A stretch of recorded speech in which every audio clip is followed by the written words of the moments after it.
वेदामितं वदेथ। नमो तस्स भगवतो अरहतो सम्मा सम्बुद्धस्स।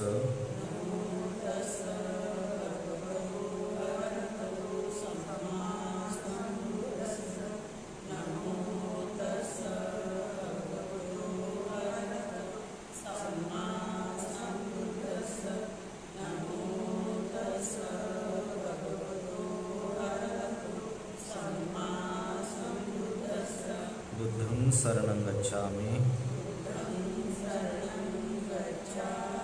धम्मं शरणं गच्छामि,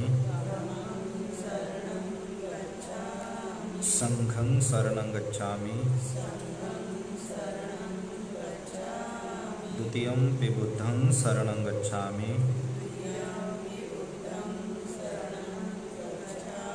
द्वितीयंपि धम्मं शरणं गच्छामि,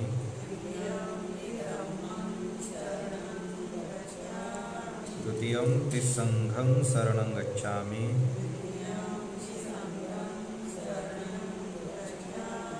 तृतीयंपि बुद्धं शरणं गच्छामि,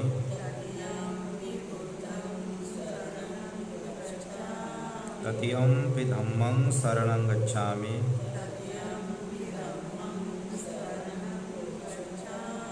तृतीयंपि संघं शरणं गच्छामि,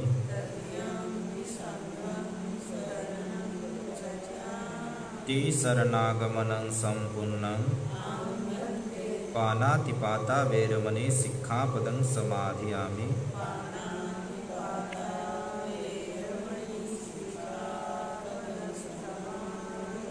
अधिन्नादाना वैरमणि सिक्खापदं समाधियामि।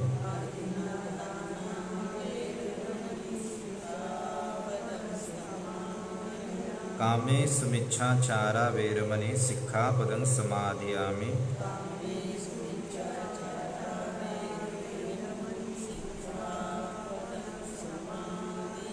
मुस्सावादा वैरमणि सिक्खापदं समाधियामि।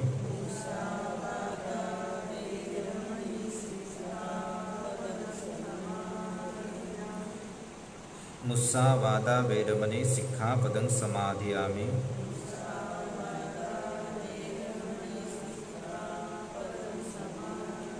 सुरामेरय मज्जपमादठाना वैरमणि सिक्खापदं समाधियामि।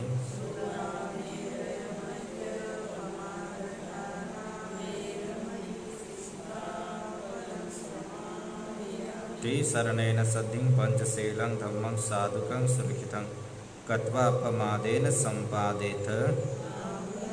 साधु साधु साधु।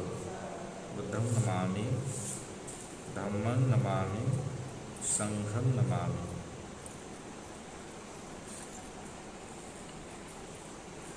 श्रद्धावंत उपासिकांनो, काल आपण मग मानवाविषयी भाग पाहिला होता. तर त्यांनी कोणी विचारलं त्यांना, त्याचं नाव काय होतं? महाली नावाचा एक लिच्छवी होता. तर त्यांनी शक्राविषयी काय ऐकलं की बा बुद्ध इतके त्या शक्राचे गुण गायले नाही, म्हणून त्याला वाटलं की बुद्धाने पाहिलं काय, बुद्ध असेच म्हणत आहेत. तर मग त्याला वाटलं की याची वास्तविकता आपण जाणली पाहिजे, पाहिली पाहिजे, प्रत्यक्षात तथागतांना ते विचारलं पाहिजे,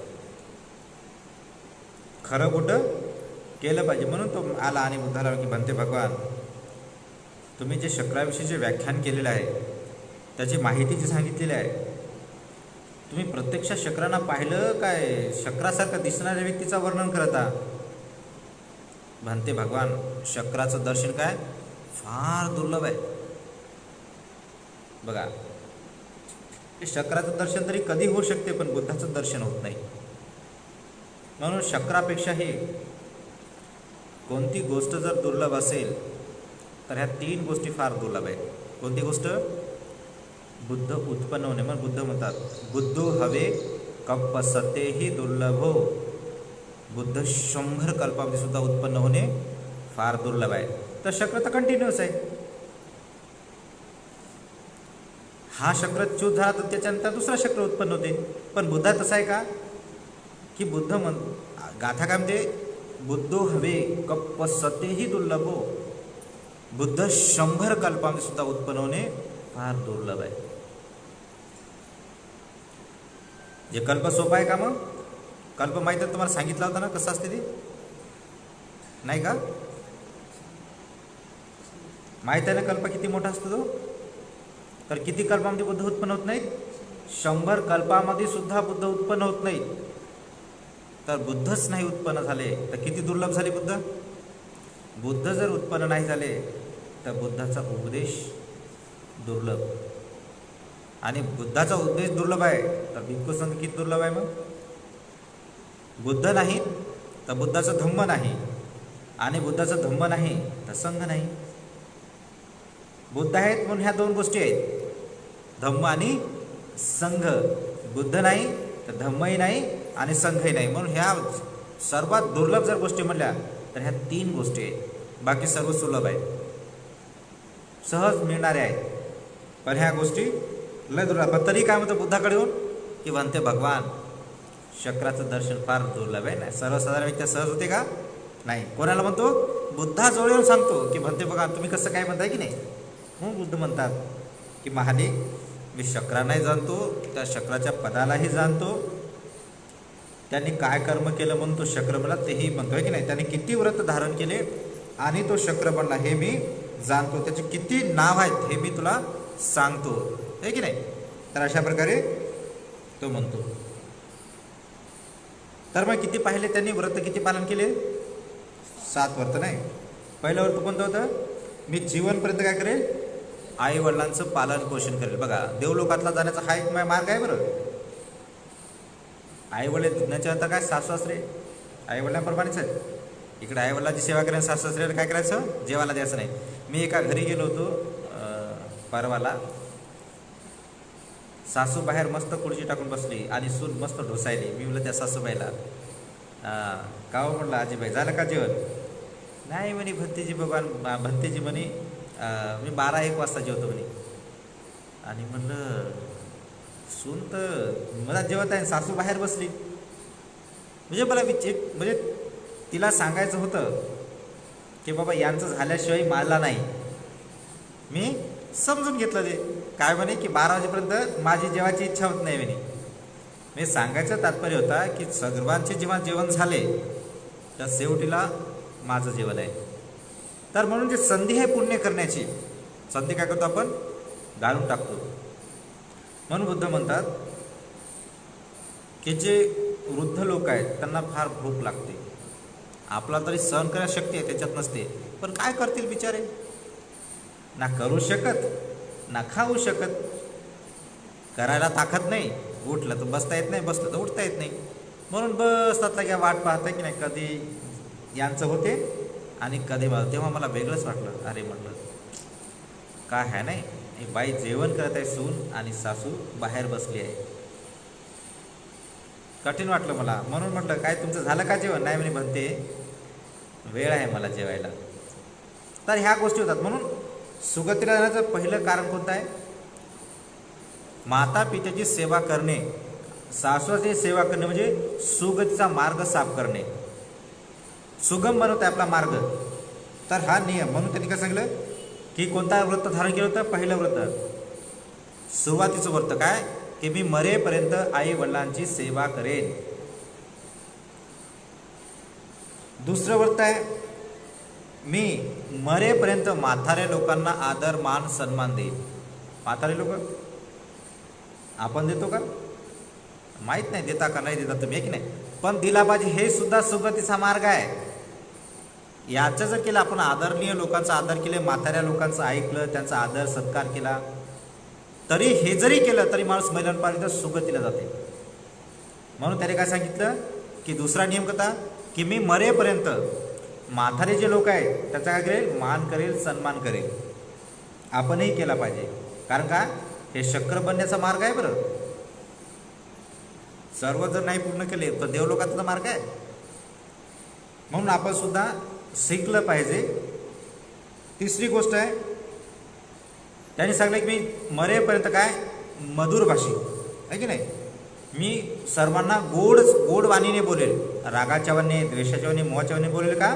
नाही, मी गोड वाणीने सर्वांसोबत व्यवहार करेल, मधुर व्यवहार करेल. तर आपला सुद्धा काय असला पाहिजे, प्रयास केला पाहिजे की मी सुद्धा मधुर बोलण्याचा प्रयत्न करेल.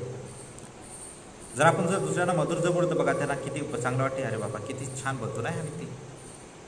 नाही तर रागारागाने बोलायला काय म्हणतो, बापरे म्हणतो हा कसा बोलतो, नाही ऐकायची इच्छा होत नाही. पण मधुर जर बोलला तर त्यांना कोणत्याही व्यक्तीला ऐकायची इच्छा होते.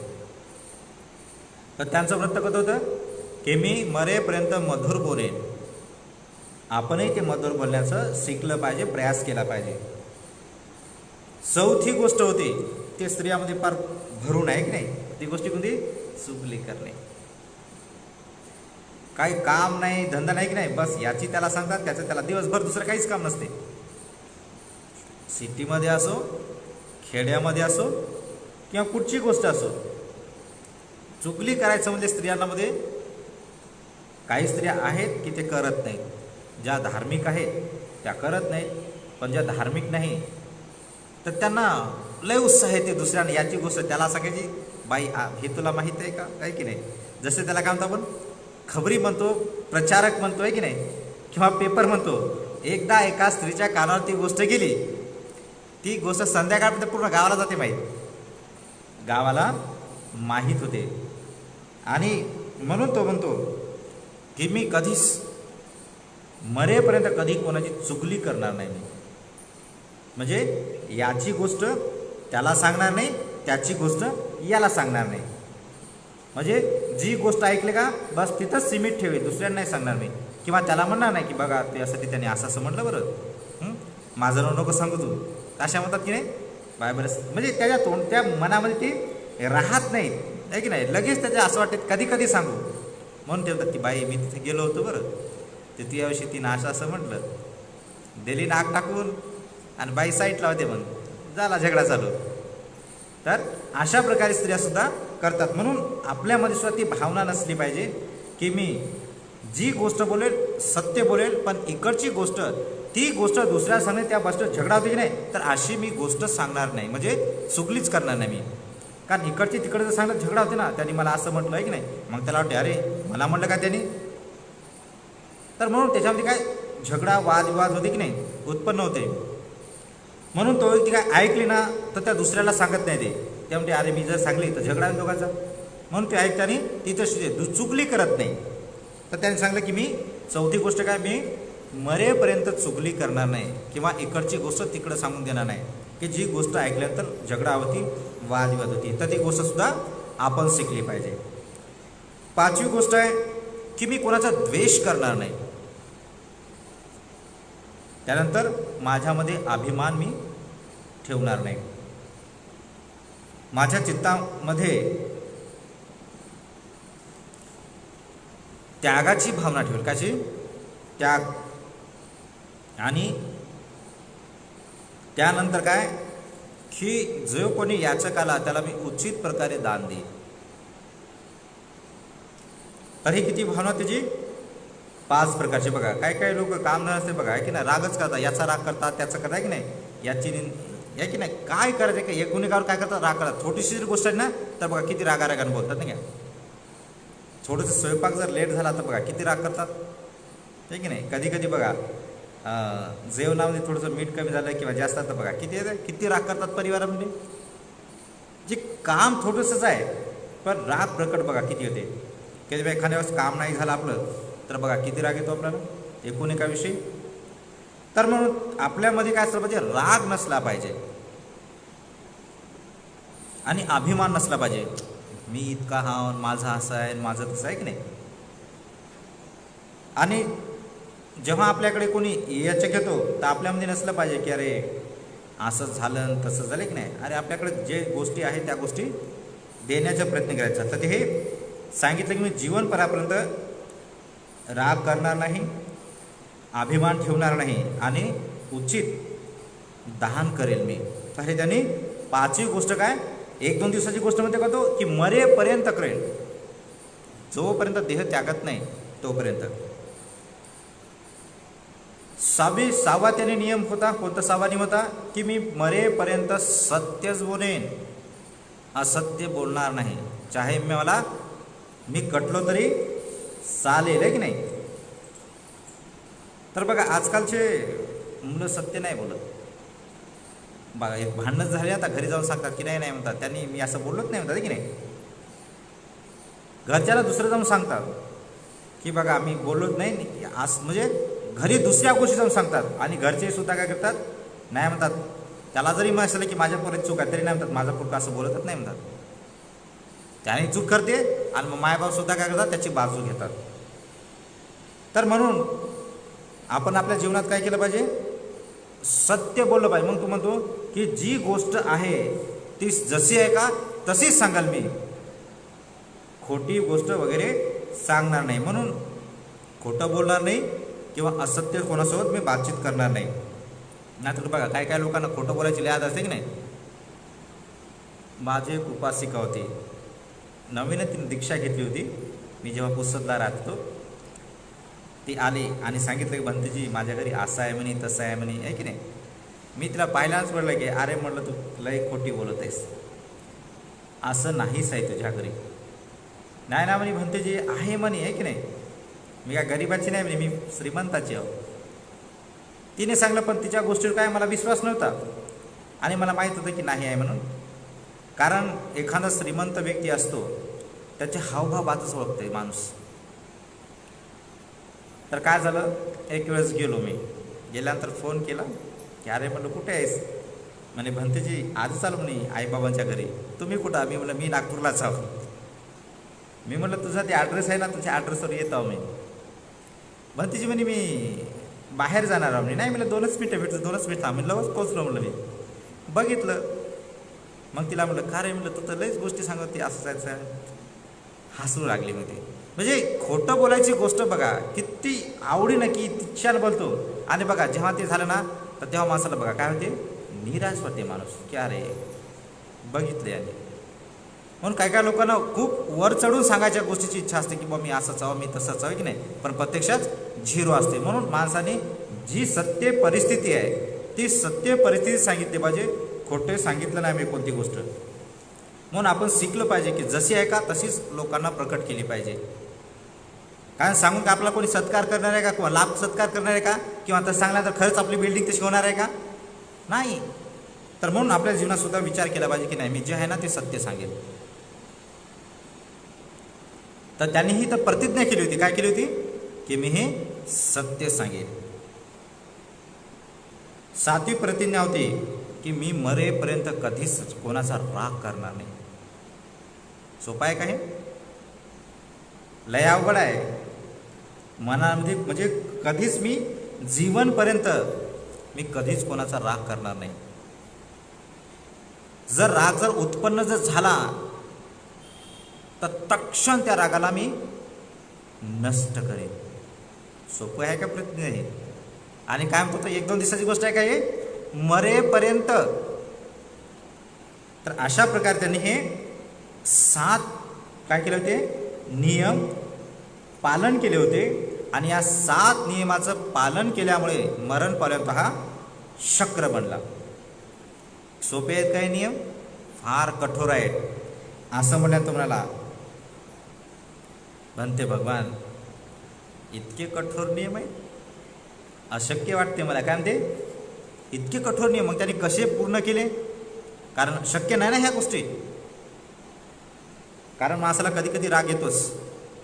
ह्या 7 मध्ये गोष्टींना कधी कधी आळस येते की नाही, आळस येते, कधी करा वाटत नाही. पण हे 7 एवढ्या कठोरतेने म्हणून तो म्हणतो की म्हणते भगवान असं वाटल्यानंतर असं वाटतं म्हणजे इतकं दुष्कर कार्य आहे, कसं काय त्यांनी पूर्ण केलं, किती दुष्कर आहे त्या गोष्टी. असं केल्यानंतर बुद्ध म्हणतात मग कसं केलं ते ऐकायचं का, तर ते म्हणते की होय म्हणते भगवान. मग बुद्ध त्यांना विस्तारित सांगतात की जे आपण काल ऐकलं. तर त्याच्या समोरचा भाग आपण आज ऐकणार आहोत. तर बघा हे सर्व स्मरण पावले तर कुठे गेले, 33 देवलोकामध्ये सर्वजण उत्पन्न झाले. तर बघा तेव्हा 33 देवलोकावर कोणाचं राज्य होतं, असुरांचं राज्य होतं. हे गेल्यानंतर तिथं पाहिले की असुर लोक काय करते, दारू पिऊन वगैरे काय पूर्ण धिंगाणा करत होते. यांनी पाहिलं शक्राने की अरे म्हणे याच्यामध्ये हे काय करायले, मग याला काय केलं पाहिजे आपण, हरवलं पाहिजे. मग काय केलं, त्या दारू पिली ना, काही सर्वांच्या पायाला पकडला आणि दिलं वरून फेकून खाली,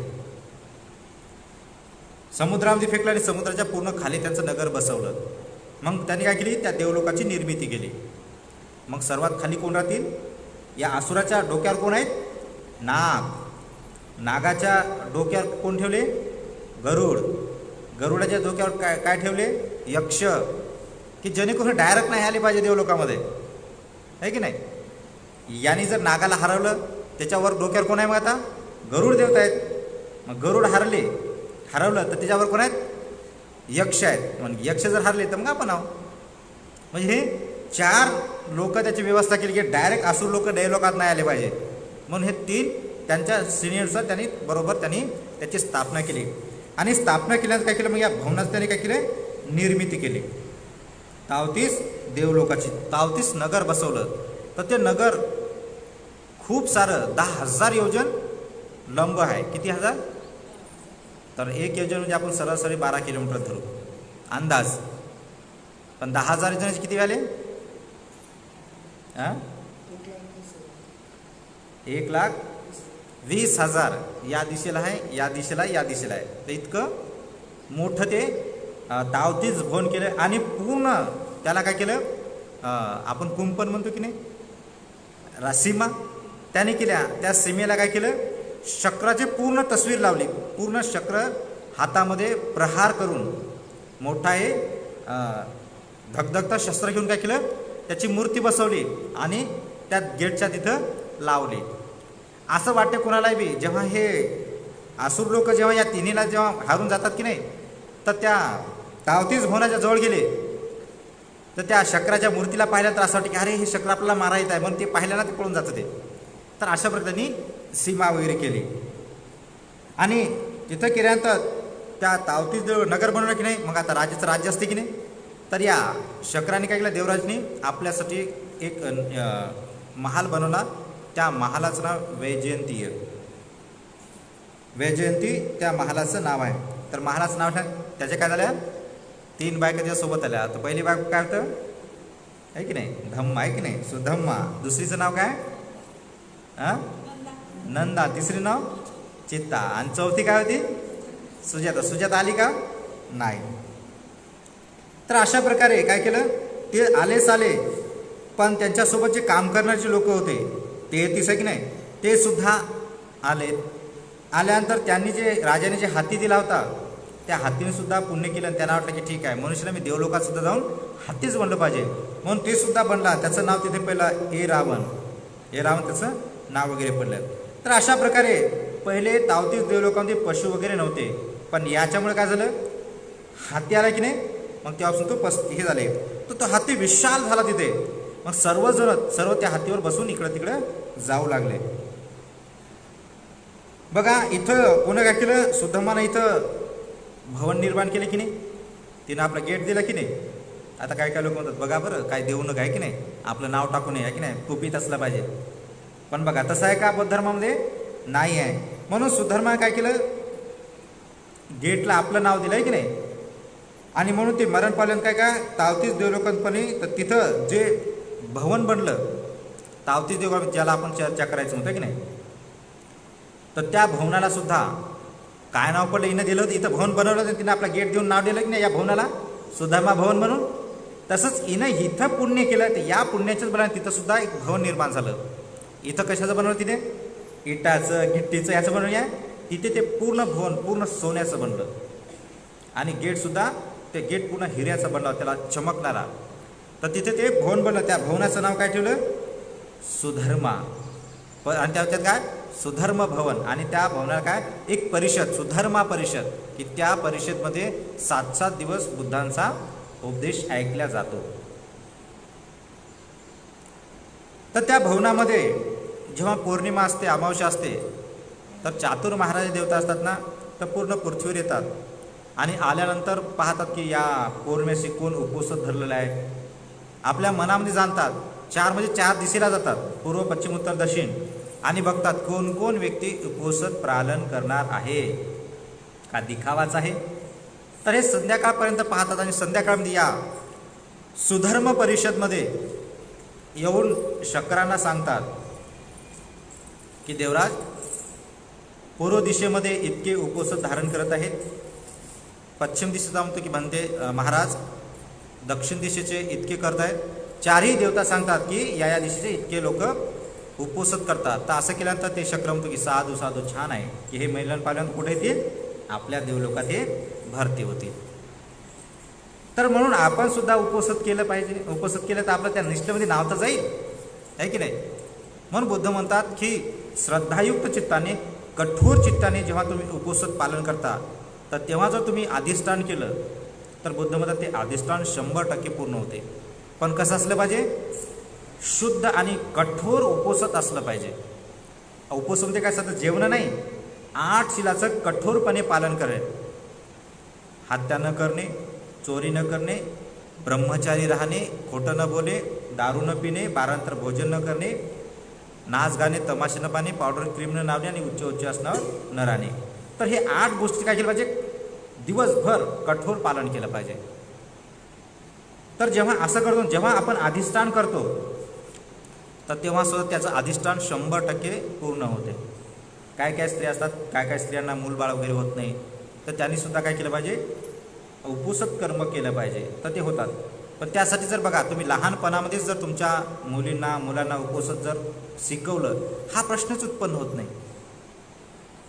होते का, कारण आपण जेव्हा आता जर आपण जेवण म्हणत, जेवण एकच मिळते का आपल्याला ताबडतोब, झाड लावल्यावर फळं येतात का, त्याला कालावधी लागते. म्हणून फळं येण्याच्या आधी जर आपण झाड लावलं गोड, आहे की नाही. तर तसंच जेव्हा लग्नाच्या वेळेपर्यंत जेव्हा तुमच्या तुम्ही लहानपणापासून मुलाला उपोषण शिकवलं, तर लग्नामध्ये गेल्यानंतर हे काय तर हे प्रॉब्लेम नाही येणार त्यांना. इतकं उपोषण महान आहे. जसं बघा महामायेने उपवास धरले होते, माहिती आहे तुम्हाला. महामाय बघा, महामायेचे उपवास करायला की नाही, काय काय स्त्रिया महामायेचे उपवास करतात. म्हणजे हे केल्यानंतर बघा किती खोटं आहे बरं. म्हणजे लोकांना न समल्यावर लोक काही करत बसतात. काय काय स्त्रिया महामायेचे उपवास धरतात, तुम्हाला माहीत आहे की नाही हे मला माहीत नाही. पण काय काय स्त्रिया महामायेने जसे उपवास धरले होते, सिद्धा बोधिसत्वाला जन्म घालण्यासाठी, बोधिसत्व सहज पोटात आले का नाही, तिला उपोषण व्रत पालन करावं लागला, आणि तेव्हा ते बोधिसत्वाने तिच्या गर्भामध्ये प्रवेश केला. तर त्याला आपण आज काय म्हणतो, महामायेचे उपवास म्हणतो. तर हिने काय केलं होतं, ते दान दिल्यावर काय केलं, सुधर्मा परिषद भरली, आणि त्या परिषदला नाव कोणाचं पडलं, हिचं. कारण हिनं काय केलं होतं, दान दिलं होती ना, त्या गेटला काय दिलं होतं, आपलं नाव दिलं, सुधर्मा दिली ना. तर त्या पुण्याच्या बलाने इथेही देवलोकम तावती जेव्हा भवन बनला, त्या भवनाला सुद्धा नाव तिचंच देण्यात आलं, सुधर्मा. तर नंतर काय झालं, तर अशा प्रकारे ते लोक आल्यानंतर की अरे सर्व देवलोकामध्ये जर भवन जर कोणतं चांगलं जर म्हटलं, तर ते भवन कोणतं आहे, तावती देवलोक, हे सुधर्म आहे की नाही, हे सुधर्म परिषद आहे की नाही, हे ठिकाण सर्वात सुंदर, फार आकर्षित. कोण्या व्यक्तीची इच्छा होते की मी त्या भवनामध्ये 5 मिनिटं तरी गेलो पाहिजे. एक आशा निर्माण होते त्यांना. दुरून पाहिल्यानंतर एकदम चित्ताला काय होते, आकर्षित करणारा व्यक्ती. कोणताही व्यक्ती आला की तो म्हणणार नाही की अरे हे तेवढं काही विशेष नाही. नाही, कोणीही पाहिलं त्याला असं आकर्षण निर्माण, त्याला वाटते की अरे मी 5 मिनिटं सुद्धा या भवनात गेलो पाहिजे. तर असं भवन झालं, आणि त्या भवनाला कोणाचं नाव दिलं, हिचं सुधर्माचं नाव दिलं. त्याच्यानंतर नंदाने सुद्धा काय केलं होतं, तलाव दिला होता की नाही. तर नंदाने सुद्धा तलाव दिला. तर तशा प्रकारे काय केलं, तिथं सुद्धा इथं तलाव केला. तर ते मेल्यानंतर तिथं सुद्धा तिथं तेच नाव पडलं. पण तिथे चित्तलता नावाचा वन तयार वगैरे झाला. तिथे सुद्धा काय झाली, एक सुंदर अशी पुष्करणी तिथे सुद्धा काय, एक तलाव. इथं तलाव दिला की नाही, तिथे सुद्धा तलाव झाला. तर देवलोक त्या तलावामध्ये येण्यासाठी काय करतात, एकदम आशा करतात की अरे मी इथं गेलो पाहिजे बाबा, त्याच्यात थोडंसं स्नान वगैरे केलं पाहिजे. म्हणून कोणताही देव की त्या तलावात गेला, स्नान केलं, तर स्वतःला काय म्हणतो, भाग्यशाली समजतो. त्याच्यानंतर चित्ताने सुद्धा काय केलं, इथे जे गार्डन फुलाचं गार्डन बनवलं होतं ना, म्हणून तिथे गेल्या तिच्या नावाने कोणतं म्हणलं, चित्तलतावन.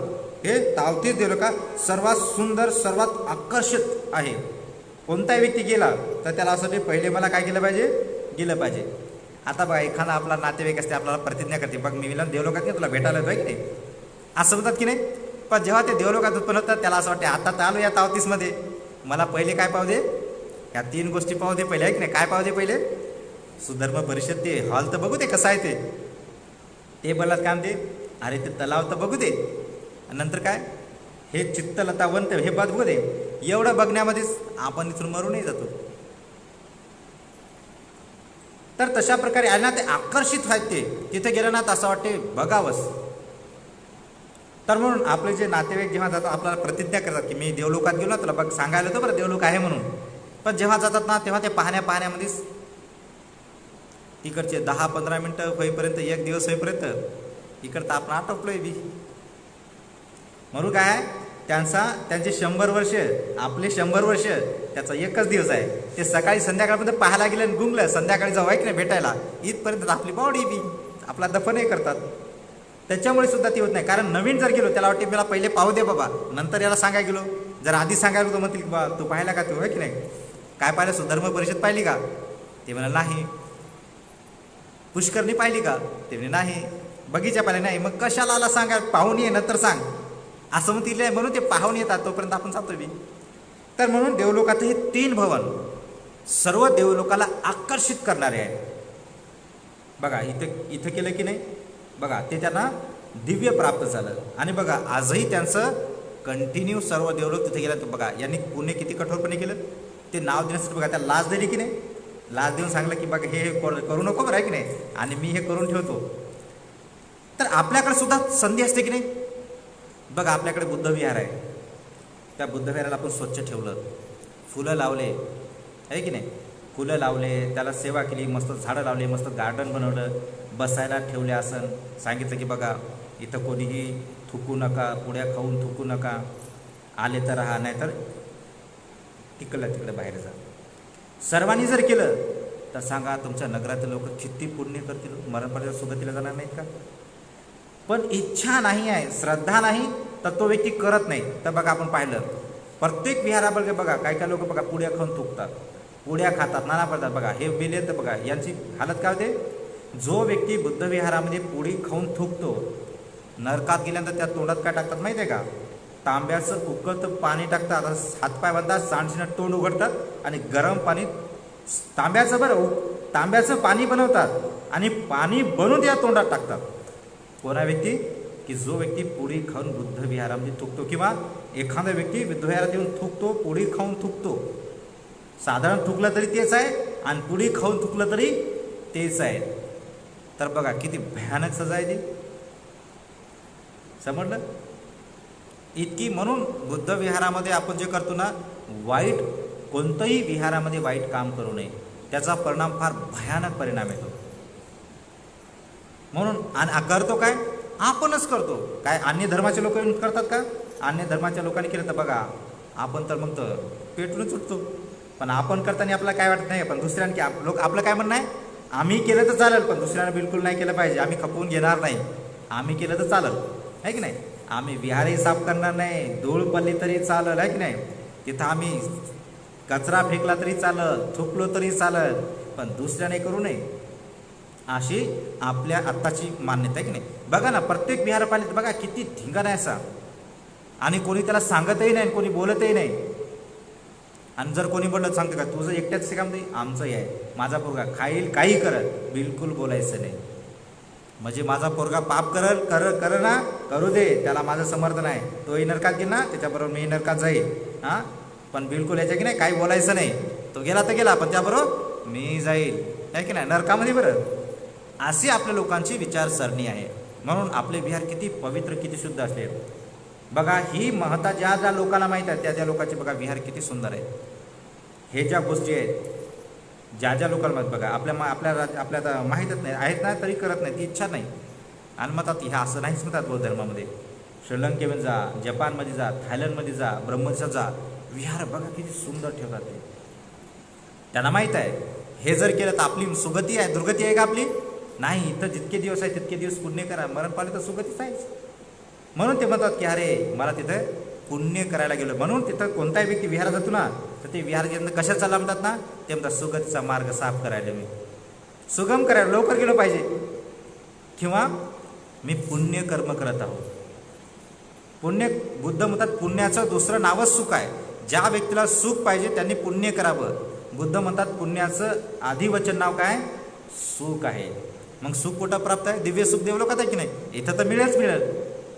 कधी बुद्ध शेवटच्या क्षणामध्ये बुद्ध म्हणतात तुम्ही रडा पडा काही करा, पण पुण्य करायला काय करा, हटू नका मागं. तुम्ही रडले तरी चालेल, तुम्हाला पुण्य करताना दुःख झालं तरी चालेल, पुण्य करताना तुम्हाला कोणी मारलं तरी चालेल, पण पुण्य करण्याला मागं पुढे हटू नका, असा बुद्धाचा शेवटचा उपदेश आहे. म्हणून आपल्यासाठी किती संधी, आपल्याकडे तर गोल्डन चान्स आहे, बाबासाहेबकडे गोल्डन चान्स मिळाला आपल्याला की नाही, की आपल्या लोकांना भूत भविष्यासाठी आपल्या लोकांच्या हातात धम्म दिला ना, तर आपण किती पालन करायला पाहिजे. म्हणून बुद्ध म्हणतात की जेव्हा जेव्हा तुम्हाला संधी प्राप्त होते त्या संधीचा तुम्ही फायदा घ्या, ही संधी तुम्हाला पुढे मिळेल याची नाही. बरं ठीक आहे, पुण्य करा तर करू नका, पण तुम्ही पाप तर करू नका, आहे की नाही. कमीत कमी काही मिळणार, पण तुम्हाला दुःख तर येणार नाही. तर म्हणून आपण केलं बघा, या त्याच्या पत्नीने 3 केले तर 3ही त्याला प्राप्त झाले. मात्र काय केलं, सुजानं असं काय केलं का, आपल्या सांगितलं की म्या मामाचं पोरगच आहे, कारण ती मामा म्हणजे आत्याचं पोरग आहे की नाही, आणि मी कोणा त्याच्या मामाची पोरगी आहो. सर्वात प्रेम कोणावर करेल, माझ्यावरच करेल ना. आता हेवत का दुसऱ्या आता येईल, मग यांनी करू का नको करू, मला काय, माझ्या पतीनं पुण्य केलं मला मिळेल. म्हणून ती पतीच्याच भरोशावर राहिली आणि मरण पावली, काय झाली, बगळा बनली. मासोळ्या खाणारा पाहिला ना तुम्ही, तलावामध्ये असतात, इकडे असतात की नाही, कधी कधी ढोरं चारायचं ना, ढोरावर जाते काय खायसाठी, त्यांचे त्या ढोरावरचे किडे खायसाठी. तर तशा प्रकारे ती कोण बनली, एका पक्षी बनली आहे की नाही, आणि पक्षी बनून एकाकीच विचरण करू लागली.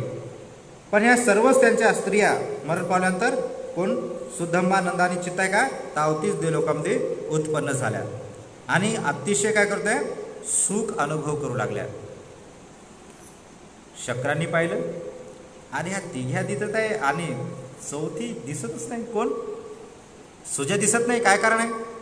म्हणून त्यांनी बघितलं कुठं उत्पन्न झाले, पाहिल्यानंतर त्याला समजलं, अरे ही सुजा काय मूर्खपणामध्ये काय केलं, आपने उस जन्म में कोई पुण्य न करने के कारण आज पक्षियों में कुछ पुण्य करा इस लोक में आ जाए. तिला सांगा किती मूर्ख आहे की नाही, सजवण्यामध्ये धजावण्यात घातलं की नाही, थोडंसंही पुण्य केलं, आता कुठं उत्पन्न झाली, पक्षामध्ये. अशा प्रकारे म्हणाला आणि गेला. यह निश्चय कर देवराज ने अकेला ही एक परिचित के वेश में सुजा के पास जाकर पूछा, अरे तुम यहाँ क्या कर रही हो स्वामीन, आपको ने, मैं तेरा स्वामी मग मानव हो. आप कहाँ उत्पन्न हुए, मैं तो त्रावती श्लोक में उत्पन्न हो. तेरे साथी अन्य परिचारों के विषय में आपको कुछ ज्ञात है. मग तो म्हणाला की मी कोण आहो, मी तुझा पती आहो आणि तू इथं काय करायला की नाही, तर तुला माहीत आहे का मी कुठे उत्पन्न आहो, तावतीस देवलोकामध्ये उत्पन्न आहो. आणि तुझ्या ज्या काही होत्या काय म्हणतात त्याला आपण कोण्या भाषेत काय म्हणतो आपण त्यांना, सवती म्हणतो ना, हां किंवा काय दुसरं काय नाव आहे त्यांना, हां सवतच म्हणतात का. हां म्हणजे माझ्या जे दुसऱ्या पत्नी आहेत ते पत्न्या कुठं उत्पन्न आहे, तावतीस देवलोकामध्ये, तू इकडे कसं काय करायला की नाही, असं तिनं सांगलं. तुला काय माहीत आहे की नाही त्यांच्याविषयी, असं त्यांनी विचारलं. तर म्हणाले की बा मला काय माहीत नाही. बरं ठीक आहे, त्यांना पाहायला येतोस का तू, असं कोण म्हटलं, त्या शक्रानं म्हटलं. तर ती म्हणे बा मी कसं काय येऊ शकतो. मग काय केलं, तिला हातावर धरलं आणि घेऊन गेलं. घेऊन गेल्यानंतर बघा तिला केलं ना, त्या नंदानं बनवल्या पुष्करणीपर्यंत, बघा त्या पुष्करणीमध्ये तिला सोडलं आणि गेले. आणि त्या तिनेही आपल्या पत्नीला सूचित केलं, सांगितलं की काय तुमची ते सुजा आलेली आहे की नाही, भेटा असंच आहे की नाही. तर ते गेल्या आणि गेल्यानंतर तिने पाहिलं ते पुष्करणीचं एका झाडावर बसली होती. आता बघडीन म्हटल्या ह्या तिघी जणी आल्या, हे तिघी अप्सरा आल्या. तिला पाहिलं तर तिला त्या तिघीला कोण दिसलं, ती बघडीन दिसली ना. मग तिचा परिहास करू लागले, अरे बाप मी काय शरीर सुंदर आहे तुझं, हां बघा म्हणाली हिची चोच किती सुंदर आहे, हिचे पाय किती सुंदर आहे, हिचे पगा किती सुंदर आहेत. म्हणजे काय तिला लाजवण्यासाठी की तू सजण्या धजण्यातच घातलं की नाही, आम्हाला त्या दोष दिले की नाही, तुम्हीच करा पुढे मी करत नाही की नाही, माझ्या पतीने केलं म्हणजे मी केलं झालं काम, असंच म्हणत तिला. म्हणून तिला ते चिडत होत्या, म्हणते बघा हिचे पाय किती सुंदर आहेत, हिची चोच किती सुंदर आहे, हिचे डोळे किती सुंदर आहेत, हिचे म्हणजे पख किती सुंदर आहे. म्हणजे त्या गोष्टी सांगून काय करते, तिची निंदा करते, तिचा परिहास करते. तर अशा प्रकारे पाहिल्यानं तिला खूप वाईट वाटलं आहे की नाही. वाईट वाटलं तिने काय केलं, तिची निंदा केली. तिने पाहिलं म्हणे बापरे ह्या तिघी होतं नाही, ही सुधर्मा, ही नंदा आणि ही चित्ता नाही. तिने पाहिलं, बापरे म्हणे किती सुंदर आहेत नाही, तिचं शरीराचा आकार प्रकारचे बगडी राहतात. बगडी पाहू लागले असे टुकमक घ्या त्यांच्याकडं. हां, त्यांनी परिहास केला तर मग ती ठीक आहे म्हणे. मग काय केलं, तिचा परिहास केला आणि ते निघून गेला. तर निघून गेल्यानंतर हिने विचार केला की बापरे म्हणे, यांनी पुण्यकर्म केलं आणि इथं आलं, मी तर काहीच केलं नाही आणि मी काय बनलो, बगडीन बनलो. मग फार दुःखी झाली आहे की नाही, चिंताग्रस्त झाली. मग तिला असं वाटतं आता इथं थांबून काय फायदा आहे की नाही, चला आपल्या मार्गाला. म्हणून त्यांनी शक्रमणी भेटल्या का म्हणे तुमच्या इला. ते म्हणे हो भेटलो आम्ही. लगेच गेला. तिनं म्हणे सुजाला म्हणे तिला, भेटल्या का म्हणे तुला. ते म्हणे होय. ठीक आहे आणलं. बरं तुझी इच्छा आहे का मी इकडे याची. ते म्हणे हो पण येणार कसं. बरं ठीक आहे, मी जे सांगितलं ते करशील का तू. ते म्हणे हां जेवढं जमेल तेवढं करेल म्हणे मी. तर ठीक आहे म्हणे. मग काय केलं त्यांनी, तिला पंचशील दिलं. काय दिलं, पंचशील दिलं. तू जर या शिलाचं कठोर जर पालन जर केली तर मात्र तू देवलोकात वगैरे येऊ शकतो. म्हणून काय केलं, तिला पंचशील दिलं. आणि पंचशील दिल्यानंतर तिला सांगलं की हे कर. पण तिला सांगला अरे मी तर कीटकावर माझं जीवन आहे आणि मी जर खाल्ले नाही तर मी मरणार आहो. मग तिला म्हटल्यानंतर म्हणे बघ, जिवंत खाऊ नको, मेलेले खा. तिने ठीक आहे म्हणली आणि काय केलं, गेली. मग या शक्रांतीच्या तिने 3 वेळेस परीक्षा घेतल्या. एक वेळेस काय केलं, मेलेली मासळीचं रूप घेऊन त्यासमोर पडली. तिला वाटलं मेलेली आहे नाही, जिवंत नाही आहे. चोचीने इकडं तिकडं ढकललं तिला, पण तिला समजलं की मेलेली आहे. पण जेव्हा चोची धरलं, जेव्हा खायचं म्हणलं काय की 3 शेपूट हलवली अशी. तिला वाटलं नाही नाही काय आहे, जिवंत आहे. मग तिला काय केलं, पाण्यात सोडलं. काही दिवसानंतर पुन्हा शक्राने पुन्हा मासळीचं घेऊन तिची पुन्हा परीक्षा घेतली. पुन्हा तिला समजलं की नाही हे जिवंत आहे, पाण्यात ठेवलं. तिसऱ्या वेळेस सुद्धा केलं. तिसऱ्या वेळेस सुद्धा काय झालं, जिवंत आहे, पाण्यात सुद्धा. मग शक्राला 100% समजलं की 100% सील पालन करेल. तर अशा प्रकारे करत असताना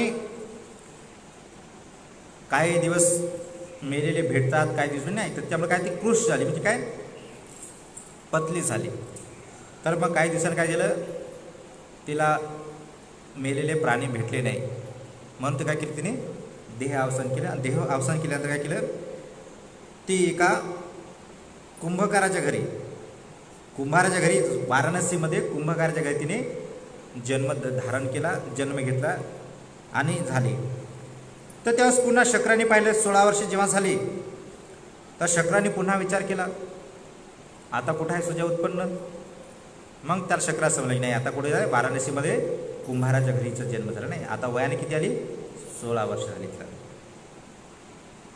मग गेलं पाहिजे इथं सुद्धा तिने शील भंग नाही केलं पाहिजे, गरीबी असल्यामुळे आहे की नाही. नाहीतर काय काय लोकांना गरीब असल्यामुळे की नाही, काही पैशासाठी काय याच्यासाठी काय सील सहज भंग करतात. कोणा जर म्हटलं असं कर, तुला 2 रुपये तो मला हत्या करून दे, कापून दे बरं, पटकन मास करते की नाही. त्याला वाटते बा 2 मिनिटाचं तर काम आहे, पैसे मिळाले की नाही.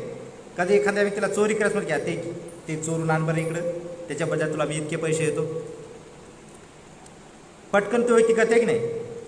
किंवा एखाद्या कधी कधी काम तो खोटं बोल बरं, तर पटकन आहे की नाही, एवढे पैसे देतो की नाही, खोटं बोल, मी पैसे घेतले. तर त्याला माझं सांग की त्याला सांग की बना नाही यांनी पैसे घेतलेच नाही, असं खोटं बोलून दे की नाही. त्याच्या बदल्यात काय कर, तुला पैसे येतो. नाहीतर असं कर, सुरापान वगैरे बनवून दे किंवा थोडीशी घे, तर मी तुला पैसे देतो. तर त्या शक्राला वाटलं की अरे ही इथं आलेली आहे की नाही, इथं तर सील पालन करेल का ना करेल. मग काय शक्राने पाहिलं.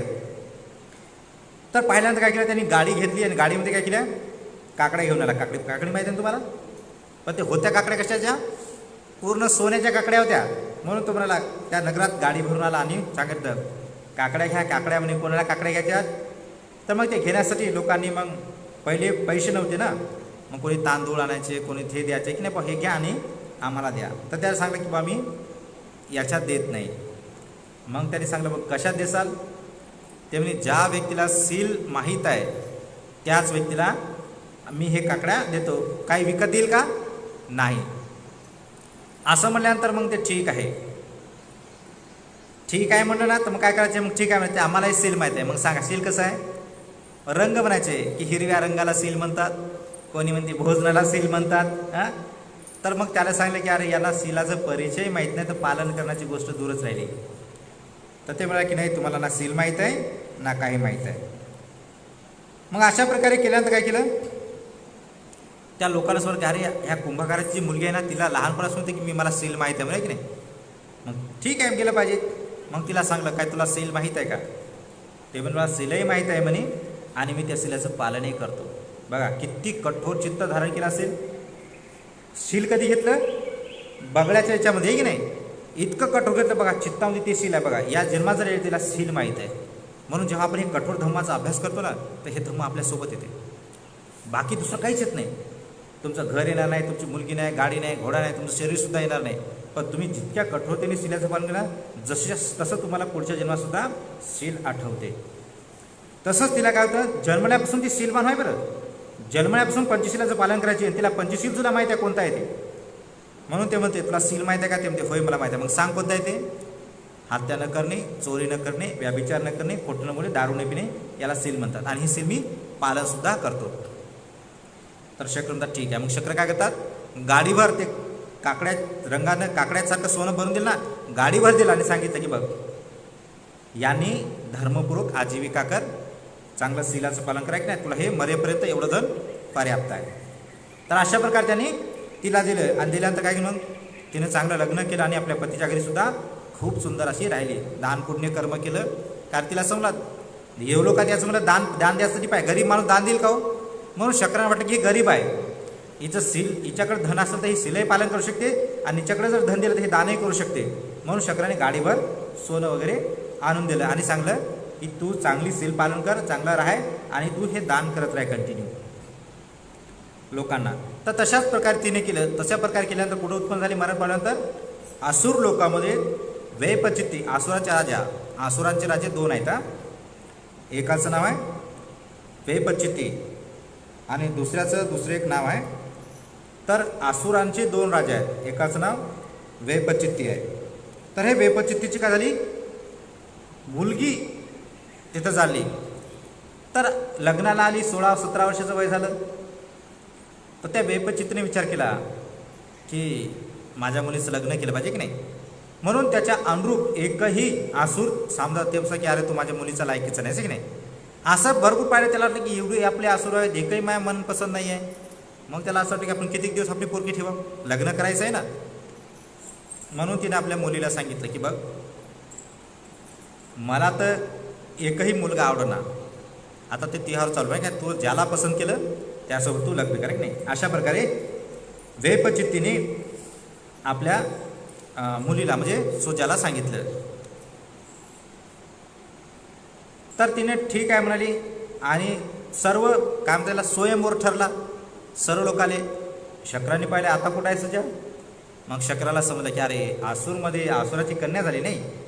मग शक्राने काय केलं तिथं गेलं पाहिजे. मग त्याने काय केलं एक म्हाताऱ्याचं आसुरांचं शरीर घेतलं आणि त्या परिषदमध्ये गेले. तर त्या सुजाने त्याला पाहायला समजलं की अरे मी या देवलोकात कोणामुळे आलो याच्यामुळे ते आलो. म्हणून तिने काय केलं लगेच त्या शक्राच्या गळ्यामध्ये आसुराचं शरीर घेऊन आलं ना ते बी कशाचं म्हाताऱ्याचं. मग ते आसूर म्हणाले की बघा आपलं काय राहिलं आता आपण तरुण असून आपल्या गळ्यात हात टाकला का नाही म्हाताऱ्याला टाकला. मग आपलं काय राहिलं गेले सर्व उठून लाज वाटली त्याला सर्व उठून गेले. शक्राने उद्घोष केला की मी कोण आहो आसुराव का शक्र आहे की नाही. म्हणून त्याने आपलं रूप प्रकट केलं. अरे ते म्हणे की अरे याने आता आपला ठगवलं म्हणे की नाही हे तर शक्र आहे. मग लागले तिच्या मागं. मग त्यांनी जो रथ आहे त्या रथामध्ये बसला आणि बसल्यानंतर त्याचा जो सारथी आहे त्याचं नाव आहे मातली. तर त्या मातली त्या रथाचं रथाचं नाव सुद्धा आहे काय वैजयंत रथ. या रथामध्ये तो बसला आणि आपल्या स्वर्गाकडे निघाला सुजाला घेऊन. तर शक्र जेव्हा त्याच्या मागे लागले तर मातलीला समजलं की अरे हे शक्र तर आपल्याला मागे लागले आहेत. मग काय केलं पाहिजे आपला आसूर लोक मागे लागले ना आपल्या. त्याने मग आपला रथ काय त्या रथाला 1000 घोडे आहेत. सांगा 1000 घोड्यात किती वेगात पळेल रथ. तर पळत असताना त्या चक्क्याचा जे आवाज होता तर त्या ठिकाणी काय सिबली नावाचं एक वन आहे. त्या वनाला जसे पानं असतात की नाही ते पानंसुद्धा तलवारीसारखे आहे. जसा एखादा व्यक्ती जर पाप करून गेला तर मेल्यानंतर त्याला या सिंबली वनामध्ये सोडतात बरं, आणि सोडल्यानंतर काय करतात, त्याच्या मागे कुत्री लावतात. बघा हे लय भयानक आहे बरं. आणि जेव्हा ते पळते ना तर त्याचे पानं घासतात अंगाला तर पूर्ण शरीर कापते. हे सिंबली नावाचं वन आहे, याचे पत्तेसुद्धा तलवारीसारखे धारदार आहे. आणि याच्या वनामध्ये आपल्याला सोडलं म्हणजे जो व्यक्ती नरकात जातो तर त्याला पहिली गोष्ट या वनात सोडतात. आणि काय करतात, एकदम खूप मोठे मोठे दाताचे, तीक्ष्ण दाताचे कुत्रे, हिंसक कुत्रे त्याच्या मागं सोडून देतात. तर जेव्हा पळते ना ते पळताना काय होते माहिती आहे का, ह्या त्याचे कान काप, हात काप, हे काप, ते काप, नाही भयानक दुःख. आणि मग ते कुत्रं काय काय तोडल्यानंतर मग काय काय भितात की नाही, मग त्या झाडावर चढतात ना, त्या पूर्ण असे काटे उभं राहतात, त्याला महा दुःख आहे. तर त्या वनातून जात होतं ना तर त्या वनात काही प्राणी होते, पक्षी. तर त्या रथाच्या चाकामुळे काय केलं, ते आवाज आल्यानंतर लय घाबरले ते लोक, प्राणी घाबरले. मग काय काय पळत होते, तर ते लय काय होतं, त्याच्या कोणाचं हात काप, कोणाचं हे काम. तर ही गोष्ट शक्रांना समजली. त्यांनी सांगितलं, माताली हे कशाचा शब्द आहे. तो म्हणाला, देवराज आपण रथ चालवताय बा, या रथाच्या चाकाचा जो आवाज आहे तो इतका वेगात आवाज जात आहे, त्याच्यामुळे हे जे प्राणी आहेत खूप घाबरलेत, त्याच्यामुळे ते पळत आहेत. त्या पळतमुळे काय त्यांना खूप दुःख होते, फार कष्ट होते. आपण जर अजून जर जास्त वेळ थांबलो तर हे पक्षसमूह सर्व नष्टच होईल. असं केलं तर मग त्याला वाटतं की ठीक आहे, माझ्या एकट्यामुळे एवढ्या पशु पक्ष्याचा काय झाला, विनाश नाही झाला पाहिजे. म्हणून त्याला सांगितलं, तू काय पळू नको, वापस घे. तर असं म्हणाले तो म्हणाला की अरे महाराज वापस जर गेलं ते आपल्याला मारतील की. तर म्हणाले नाही नाही घे, मेलं तरी चालेल. जेव्हा त्यांनी वापस घेतला ते असुर लोकांना वाटलं, अरे हा शक्र तर आतापर्यंत पळाला पण वापस कसं का ना. त्याला वाटलं अरे दुसरे शक्र तर नाही आले, दुसरे लोकांचा सहारा तर नाही मिळाला म्हणून आला. मग त्याला वाटतं की अरे आपला नाही मिळाला पाहिजे. मग काय केले, सर्व आपापल्या याच्यात असुर लोकांमध्ये, आपल्या असुर राज्यामध्ये निघून वगैरे गेले. आणि शक्रसुद्धा तिला आपल्या घेऊन आल्यानंतर ती म्हणाली की बघा हे देवराज, इथे ना माझे आई आहेत ना वडील आहेत, भाऊ आहे ना कोणते नातेस आहे की नाही. इथं माझ्या चुका जर केल्या तर इथं माझा कोणी सोबती आहे का नाही. तर मला एक वर द्या. कोणता वेळ, की तुम्ही कधीही केव्हाही कुठे जरी चालले तर मी तुमच्या सोबत येईल. कारण की नाही, कारण इथं मला परिचित नाही, मी आसूर कन्या आहो, इथं सर्व देवता आहेत आहे की नाही, पण मी आसूर कन्या आहे की नाही, म्हणून हे लोक माझे परिहास करतील आहे की नाही. तर म्हणून मला कोणता वर पाहिजे, की जेव्हा तुम्ही जिथे कुठे गेले मी तुमच्या सोबतच, मला नाही, मला असा वर द्या. तर बुद्ध म्हणतात ठीक आहे. तर अशा प्रकारे काय केलं त्यांनी, हे केलं. म्हणून बुद्ध म्हणतात की बुद्धाने इथं गाथा म्हणली, अपमादेन मे मघवा देवानंद सद्धेंटं गतो अपमादं पसंसंती पमादो गही हितो सदा.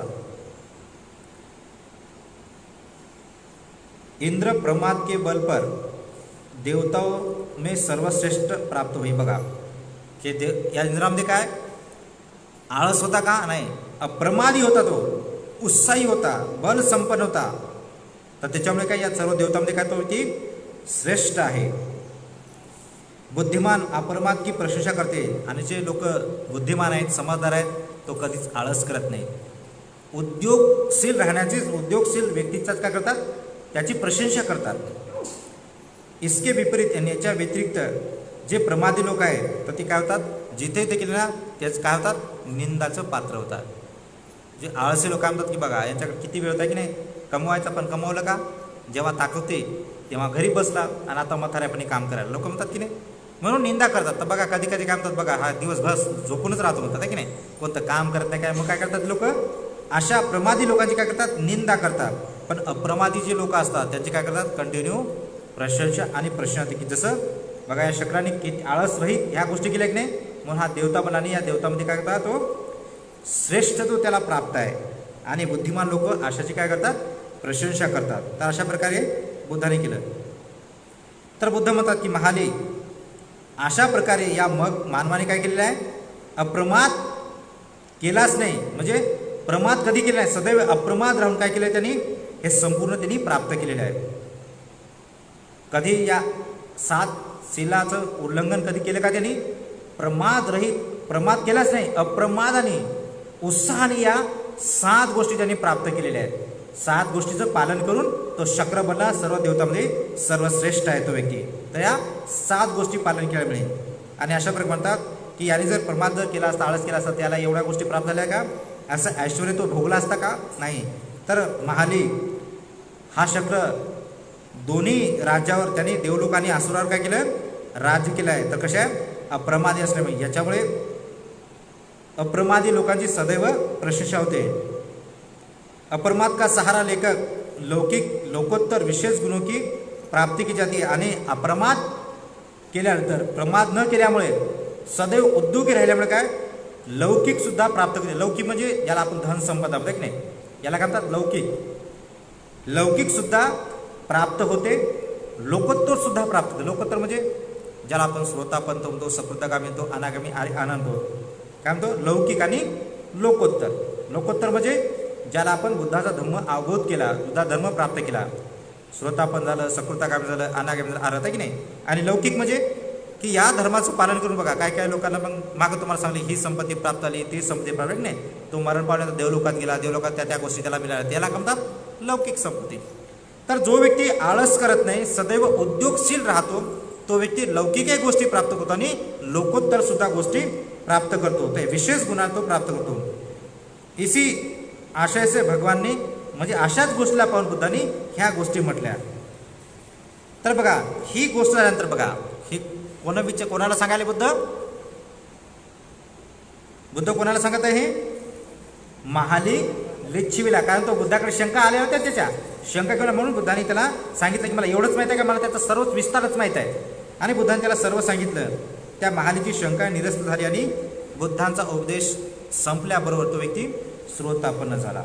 आणि खूप लोक ऐकणारे लोकसुद्धा काय झाले, त्यांना सुद्धा ह्या गोष्टी, ते सुद्धा ज्या लोकांनी ऐकले ते सोक्त काय झाले, श्रोतापन्न पदाला प्राप्त झाले. म्हणून बघा आपले लोक जेव्हा प्रश्न घेऊन येतात, प्रश्नाचं उत्तर ऐकल्यानंतर ते प्रश्न सोडत नाही, आहे का. आपल्याकडे 3-4 प्रश्न आपल्या लोकांचे, कोणते आहे, देवलोक आहे का, बुद्धाने तर मान्यच केलं नाही. म्हणजे बुद्धाने सांगितलं तरी बुद्धाला काय करतात, बुद्धाने सांगितलं का म्हणतात, बुद्धाने तर कधी देव त्याला मान्यच केलं नाही म्हणतात. त्या व्यक्तीला जर म्हटलं का रे बाबा तुला वंदनेचं पुस्तक माहीत आहे का, ते म्हणते मला वंदनेचं पुस्तक, अरे तुला साधं वंदनेचं पुस्तकच माहीत नाही, तू कसं काय बुद्धाला आरोप करतो. म्हणजे बुद्धाला आरोप करणे सोपं नाही, याला बुद्धाचा आरोप करणे सुद्धा काय म्हणतात, महापाप लागते. आणि महापाप किती प्रकारे आहेत, 5 प्रकारे महापाप आहेत. पहिलं महापाप कोणतं आहे, आईची हत्या करणे, दुसरं वडिलाची हत्या करणे, तिसरं आरंताची हत्या करणे, चौथं संघामध्ये भेद पाडणे, फूट पाडणे, 5वी बुद्धाच्या शरीराचं रक्त काढणे.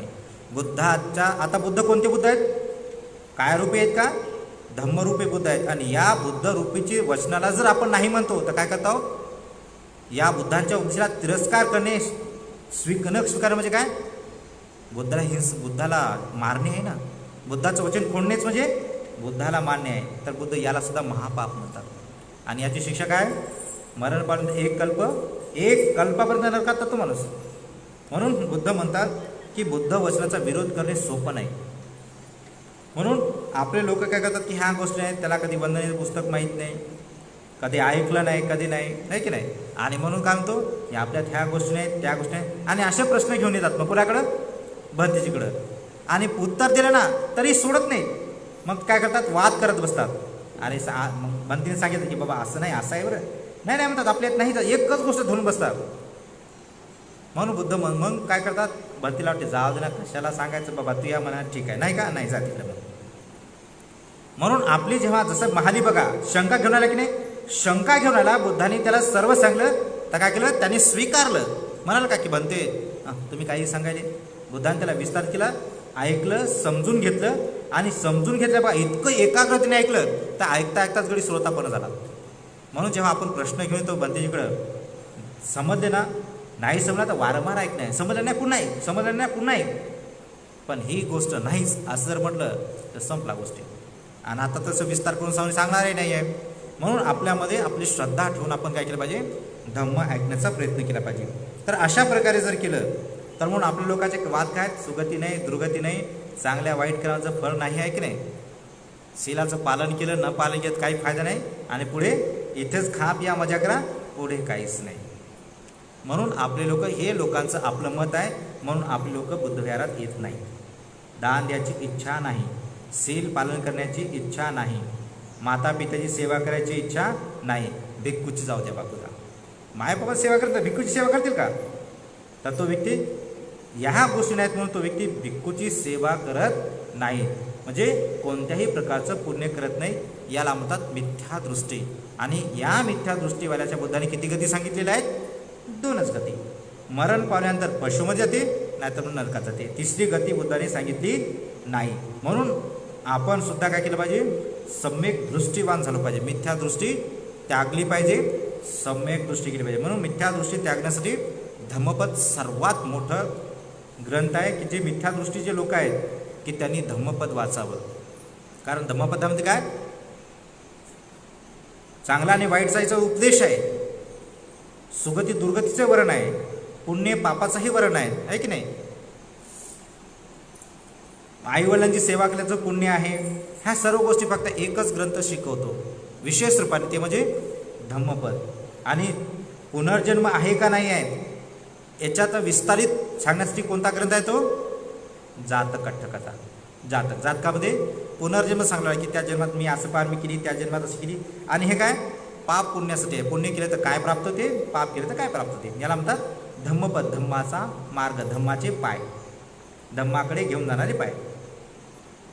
तर म्हणून धम्मपद फार विस्तारित. म्हणून आपण धम्मपद वाचलं तर आपल्याला बऱ्याच गोष्टी समजतील. आणि जेव्हा बऱ्याच गोष्टी ते जेव्हा कारण आपण आळस करू का, अप्रमाद राहायची आपण की अरे त्या शक्राने त्या गोष्टी प्राप्त केल्या आहे की नाही, त्याला इतकं मिळालं, अरे माझ्याकडे तर धन आहे की नाही, माझ्याकडे धन आहे, सर्वच गोष्टी आहेत, मला सुद्धा या धनाचा काय केला पाहिजे? चांगला उपयोग घेतला पाहिजे. तर अरे माझ्याकडे संधी आहे, त्यांच्याकडे तर भिक्षू नव्हते, या शक्राकडे कधी भिक्षू होते का? नाही. पण आपल्याकडे भिक्षू अवेलेबल आहेत की नाहीत? अरे मला भिक्षूला चिवर दान दिलं पाहिजे, भोजन दान दिलं पाहिजे, मला भिक्षूला, माझ्याकडे जर जास्त जर पैसे असतील तर मला भिक्षूला एक भिक्खू निवास बनवून दिला पाहिजे, आहे की नाही? श्रीलंकेमध्ये बघा असे मोठे मोठे विहार आहेच आहेत, पण प्रत्येक घरामध्ये भिक्खू निवास आहे. त्यांच्या घरी आलं ना तर सेपरेट रूम आहे त्यांच्या भिक्षुवंतीची, वर जा, संडास बाथरूम वर सर्वच वरच आहे. बरेच घरी भिक्खूचे भिक्खू निवास आहेत. म्हणून तो म्हणत आहे की याच्या घरी जा, त्या विहारात जा, या विहारात नाही. भंती झाले का? या भंतेचे तुमचं वर आहे, वर जा, आम्ही येतो वर. तर कशामुळे हे पुण्य कशामुळे केलं? त्यांना माहीत आहे, अरे माझ्याकडे पैसे आहेत ना, मी तिकडे किती मोठं विहार बनायला किती दिवस लागतील, आणि जितके दिवस लागतील भंतीला किती दिवस लागतील, याला आले ना तर 1 दिवस तर राहतील की नाही. म्हणून तो काय करतो, आपल्या वरच्या मजल्यावर काय करतो, भिक्खू निवास बनवतो. आणि कधी भंती आली की भंतीची तुमच्यासाठी भिक्खू निवास आहे, वर जा, आहे की नाही. आज अजून विहारात काम राहिलेलं आहे, वर जा. तिथं जर राहायला भिक्षू 1 दिवस जर राहिला तर झालं ना, झालं पुण्य. तुमच्या विहारामध्ये भिक्खू निवासाने 1 दिवस जरी भिक्षू राहिला तुमचं सार्थक झालं. म्हणून आपल्या यामध्ये कोण व्यक्ती करतो की ज्याच्यामध्ये आळस नाही आहे, अप्रमादी आहे, की प्रमाद करत नाही, की जेव्हा त्याला पुण्य करण्याची संधी मिळतो तेव्हा पटकन पुण्य करतो की अरे हे पुण्य माझी सुगतीचा मार्ग आहे, या सुगतीच्या मार्गाने मला चालायचं आहे. तर तशा प्रकारे तो कर्म करतो, आळस करत नाही. आणि या आळस न केल्यामुळे काय, त्याला सदैव लाभ आणि लाभच प्राप्त होतात. म्हणून या ठिकाणी जे मग वस्तू आहे ते इथे समाप्त करूया आपण. म्हणा साधू साधू साधू.